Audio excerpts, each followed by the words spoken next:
দেখো বন্ধুরা, আজকে আমরা শিখবো যে শর্ট ট্রিক্সটা, সেটি হচ্ছে যে কোনো পরপর 10টি সংখ্যার যোগফল। তাহলে এখানে দেখতেই পাচ্ছ স্ক্রিনে, যেখানে পরপর 10টি সংখ্যা আছে, এটা যদি আমরা যোগ করতে যাই মিনিমাম আমাদের টাইম লাগবে 1 মিনিট, তাই তো? কিন্তু দেখো, এটা আমরা সব থেকে একটা শর্ট প্রসেসে করব। সেটা হচ্ছে যে কোনো পরপর 10টি সংখ্যার যোগফল যদি আমাদের বার করতে দেয়, তাহলে সবার প্রথমে দেখে নেবো আমরা যে প্রথমে কোন সংখ্যা আছে। তো প্রথমে এখানে কত আছে? এখানে আছে 22।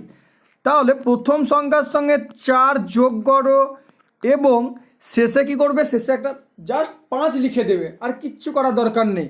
তাহলে প্রথম সংখ্যা কত? 22 এবং 4 কত হচ্ছে? 26।